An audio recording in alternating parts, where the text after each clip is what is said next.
Why didn't Britain assassinate Hitler? The shocking truth behind history's greatest what if. Picture this. It's July 1944. A bomb explodes in Hitler's conference room at the Wolf's Lair. But this time, it's not planted by German conspirators. It's the culmination of a British operation years in the making.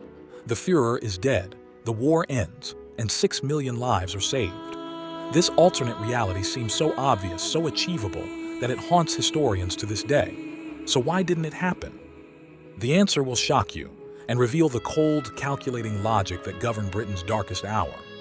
Adolf Hitler was not some unreachable phantom hidden in an impregnable fortress.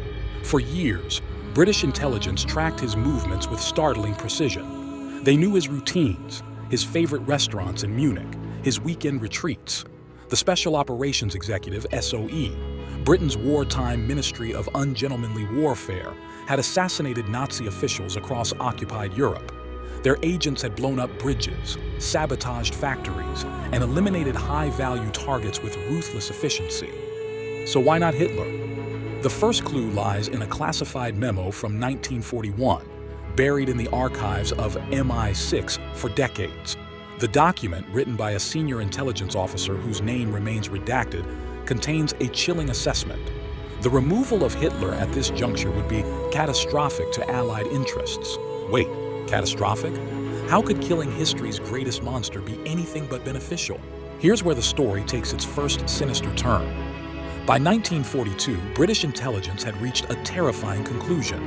Adolf Hitler was not Nazi Germany's greatest military asset, he was Britain's. Churchill's inner circle, including his scientific advisor Lord Cherwell and military strategist General Alan Brooke, had compiled a devastating psychological profile of the Führer. Hitler, they discovered, was an increasingly erratic military commander whose emotional decisions consistently weakened the German war effort. His obsession with symbolism over strategy, his refusal to allow tactical retreats, and his paranoid micromanagement of military operations were systematically undermining Nazi Germany from within. The evidence was overwhelming. Hitler's disastrous decision to declare war on America after Pearl Harbor had gifted the Allies a two-front war. His insistence on holding every inch of conquered territory, even when strategic withdrawal would have saved entire armies, had bled the Wehrmacht white. Most crucially, his growing paranoia had triggered a series of purges that decimated the German officer corps, the very men who might have won the war for Germany. Intelligence reports from inside the Reich painted a picture of a man increasingly detached from reality. Hitler's sleep schedule had become completely inverted. He often slept until 2 p.m. and held military briefings in the early hours of the morning. His health was deteriorating rapidly, possibly due to the cocktail of experimental drugs administered by his personal physician, Dr. Theodor Morell. His decision-making had become increasingly impulsive and divorced from military reality. The British had inadvertently discovered that their greatest enemy was also their most valuable asset. But the calculation went deeper than Hitler's military incompetence. British strategists faced what they privately called the replacement problem, a terrifying scenario that kept Churchill awake at night. Who would replace Hitler if he died? The answer sent chills through Whitehall. Unlike Stalin's Soviet Union, where the dictator's death might trigger years of chaotic succession battles, Nazi Germany had a clear chain of command. Hermann Göring was Hitler's designated successor, followed by Rudolf Hess, until his bizarre flight to Scotland in 1941, and then Heinrich Himmler. But the real nightmare scenario wasn't any of these Nazi party hacks. It was the possibility of a military coup that would bring rational, competent leadership to Germany. Names like Erwin Rommel, Heinz Guderian, and Erich von Manstein terrified British planners far more than Hitler ever did. These were military geniuses who understood strategy, logistics, and the realities of warfare.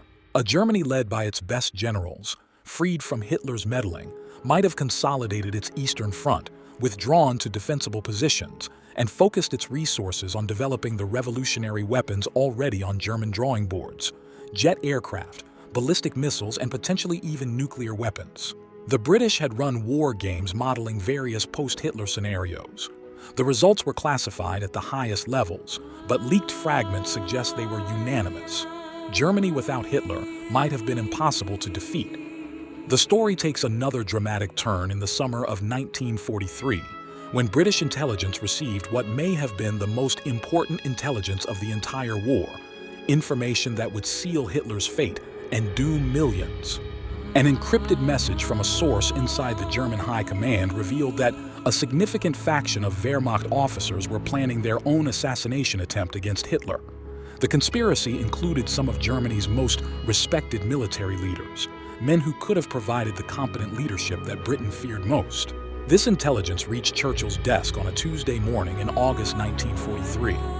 What happened next remains one of the most morally complex decisions in military history. The British made a choice that would haunt historians for generations. They decided to let the German conspirators proceed, but they would do nothing to help them succeed. Here's where the full horror of Britain's strategy becomes clear. British intelligence agencies possessed detailed plans of Hitler's security arrangements, his daily routines, and the technical specifications of his bunkers and vehicles. They could have provided the German conspirators with the precise intelligence needed to guarantee success. Instead, they watched from the shadows as multiple assassination attempts failed by the narrowest of margins. The most famous of these, Klaus von Stauffenberg's July 20th, 1944 bombing at the Wolf's Lair, came tantalizingly close to success. Hitler survived only because someone had moved the briefcase containing the bomb to the other side of a thick oak table leg, which deflected much of the blast. British intelligence knew about this plot in advance. They possessed technical expertise in explosives that could have ensured the bomb's effectiveness. They had agents in place who could have provided crucial logistical support. They did nothing. The aftermath was exactly what British strategists had predicted. The failed assassination attempt triggered Hitler's most savage purge yet, eliminating many of Germany's most competent military leaders and replacing them with fanatically loyal but militarily incompetent Nazi party officials. The very men who might have provided effective leadership to Germany were systematically destroyed. The moral implications of Britain's decision are staggering. By allowing Hitler to survive, British intelligence effectively condemned millions to death. The Holocaust continued to its horrific conclusion. Soviet prisoners of war continued to die in German camps. Allied soldiers died in battles that might never have been fought under competent German leadership. Yet from a purely strategic standpoint, the decision was coldly logical. British analysts had calculated that the war would end sooner with Hitler alive than dead, and their projections proved remarkably accurate. Germany's military position collapsed rapidly in 1944 and 1945, precisely as British strategists had predicted, due to Hitler's increasingly irrational military decisions. The invasion of Normandy succeeded partly because Hitler, convinced it was a feint, refused to release reserve divisions to counterattack. The Battle of the Bulge, Germany's last major offensive, failed because Hitler insisted on impossible objectives that scattered German forces across too wide a front. Most crucially, Hitler's refusal to allow strategic withdrawals in the east led to the encirclement and destruction of entire army groups that might otherwise have conducted fighting retreats back to Germany's borders. The full extent of Britain's knowledge about assassination plots against Hitler remained classified for decades after the war.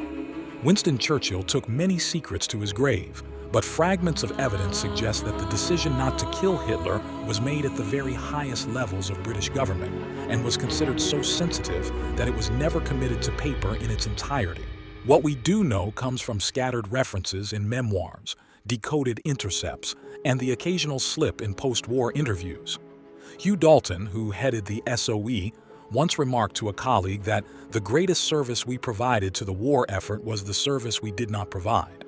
When pressed for clarification, he refused to elaborate. General Alan Brooke, Churchill's chief military advisor, wrote cryptically in his diary about decisions that history must never fully understand. The entry is dated July 21st, 1944, one day after Stauffenberg's failed bombing. As we near the end of this dark chapter in strategic thinking, we must confront the haunting question that British leaders faced. In total war, are there limits to acceptable moral compromise?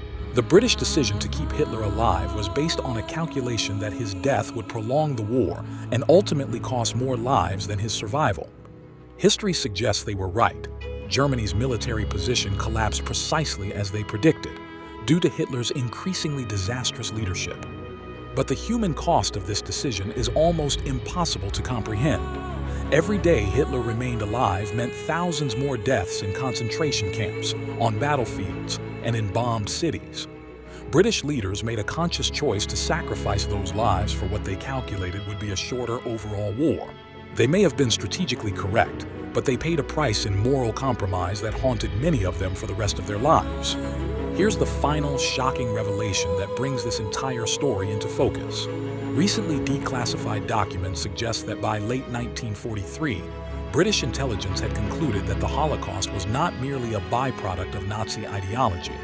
It was strategically counterproductive to the German war effort. The resources devoted to the systematic murder of Jews, Roma, disabled individuals, and other victims were vast.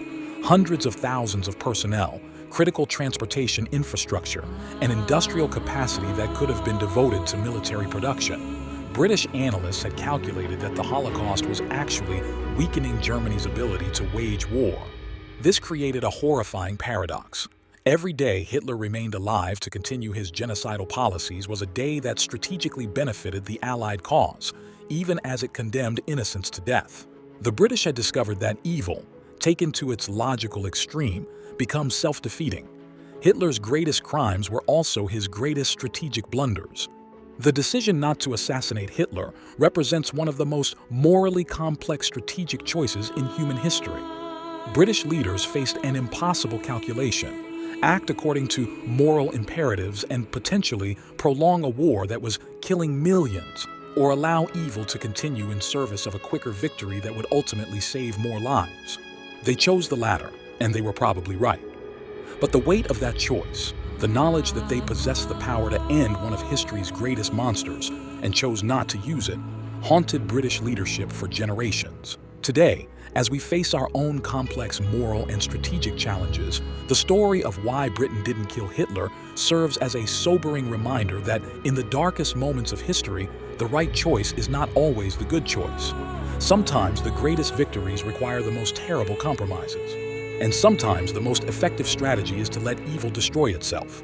The next time someone asks why the Allies didn't simply assassinate Hitler, remember this: they didn't kill him because they were smart enough to realize that keeping him alive was the fastest way to win the war. History's greatest monster may have also been history's most valuable strategic asset, for the very people he was trying to destroy.